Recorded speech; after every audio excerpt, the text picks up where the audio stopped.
اعتکاف خبرې شروع وي هغې کې به مونږ څه کړی مې چونکې کسان کېناستل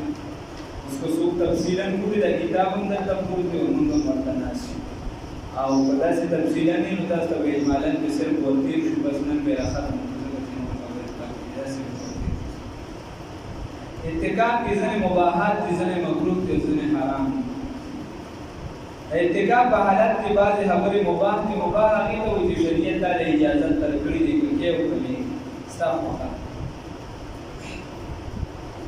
او بعضې ځایونو کې د مباح څیز بیا لازمي شي چې کله تا ته نقصان ملاوېږي لکه خوراک کول نه کول په کوم طریقه کې ته د شریعت اجازت درکړې خو په ځینې وختونو کې دغه خوراک کول که ته نه کړې او ستا بدن نه نقصان ملاوېږي بیا ته ګناهګار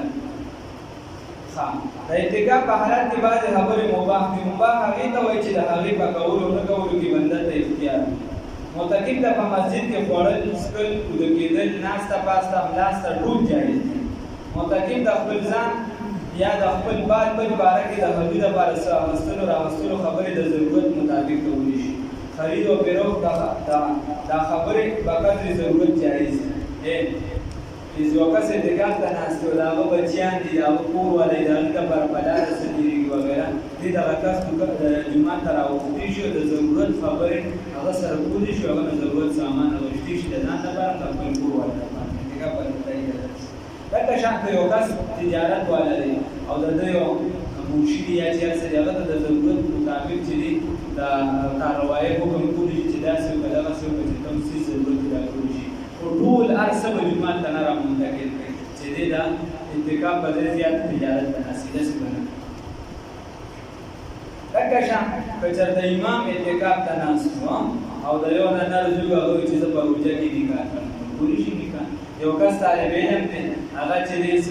څه کوي د علم طلب کوي دا پکې نور نه لاندې ثواب دی یو کس عالم دی هغه نور د واعظ او نصیحت په اعتکاف ته ناست وي کولی شي د نیکۍ ټول کارونه پکې چې کوم د اعتکاف سره موافق وي هغه کولی شي او چې کوم ورسره نه جوړېږي لکه د جومات نه بار وتل د چا تپوس کول دا د نیکۍ کار دی چونکې د اعتکاف خلاف نه طرفېدل شي په اعتکاف کې بعضې څیزونه دا مکروه دي د ښځې او د خاوند ترمنځ اگر که خبرې د هغې چې دي خپلو کې یو بل سره جایز وي د کوم چې خاص خبرې وي خو د اعتکاف په حالت کې هغه منع دي د اعتکاف حالت کې هغه خاص خبرې دا منع دي او بعضې خبرې چې هغه یعنې په هر ټیم کې ناجایز وي په اعتکاف کې بیا هغه بلکل ناجایز دي چغلي شوه غیبت شو خندا کول چا پسې شو دا کوم چې د ګناهونو کیسونه دي دا ټول په اعتکاف کې پرېښودل دي لکه شان په جومات کې ته وایې چې زه په پیسو اعتکاف ته هم کښېنم ته چې زه په پیسو باندې جومات کې کار کوم مزدوري کوم یا بل څه کوم بل څه کوم څه کار کوم لګیا یم صفایي کوم په پیسو باندې هغه بیا صحیح نه ده او داسې بغیر د پیسو کېږي ما درته ویل چې موږ راوړو کم بنده چې د جومات نه پرېره ووتلو چا په زوره وباسلو هر څه شي بس اعتکاف یې مات شي لږ وخت له ووتلو یا یو کس ته ودسمات دی روان دی خدای غاړې پې کس پېښ شو هغه ورته ناست دی چې ښه حسابداره ما سره خو د شلم تاریخ یاد کړ بیا یوویشتمه د روژې یاده کړې وه چې پیسې به درکړو قرض به دې راکوتل به اوس دنده جومات کې کېناستې دا لوبه دې راته جوړه کړه شا به پیسې وباسي راټینګ یې بس راټینګ یې کړو دې دغه ته حساب چې اعتکاف یې مات شي بغیر د ضرورته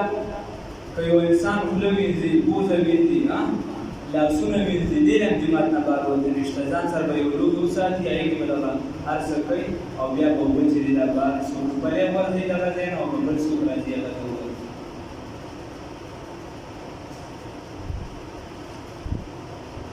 اوس بعضې څیزونه دلته اجازت دی مثال په توګه د روټۍ وړلو څوک نشته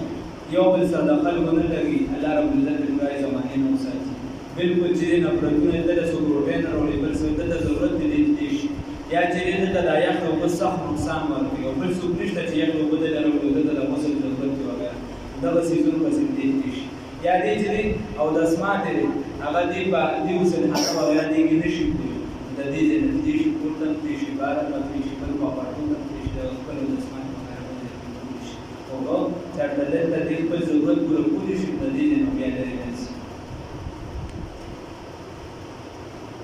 د اختر په ورځ باندې چونکې الله رسول الله صلی الله علیه وسلم فرمایي چې د پنځه ورځې دا چې دی الله رب العزت د خوراک څښاک لپاره د جما لپاره دغه لپاره پیدا کړي دي تاسو به پکې څه نه کوئ تاسو به پکې روجې نه نیسئ او د سنت او دغه لازمي اعتکافونو سره چې دی روژه لازمي نو په دغه ورځ باندې په اعتکاف کول په جومات کې دې ته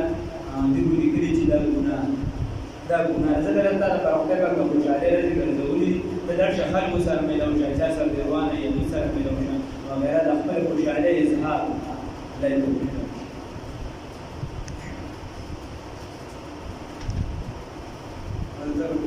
صحیح په اعتکاف باندې ویل دي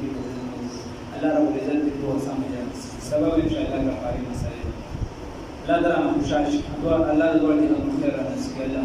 لاس په دغه باندې یو خبره ده یو بنده د یو ورځې اعتکاف ته کېږي نو تاسو ته ما ویلي چې د دوه حقیقتونو مقدار برابر چې د جهنم نه لرې کېږي چې یو ورځ اعتکاف هغه چې د ځمکې اسمان ترمنځ فاصله یا چې د مشرق او مغرب ترمنځ فاصله یا یو کس یو ګنټې ته دی کېږي نیمه ګنټې ته حتی علماو لیکلي دي که یو کس نه په جومات کې تسبیح پاتې شي او دې په ګېټ رادننه کېږي د اعتکاف نیت وکړي او تسبیح اوچتې کړي بیا به الوځي خدای پاک دې کې هم د اعتکاف ثواب ورکړي تدبیر اعتکاف لکه چې جومات یو بنده راځي دې اعتکاف نه کوي بل عام خلک دې دا کوشش وکړي د درخواست دی چې اعتکاف والا سره ګپ نه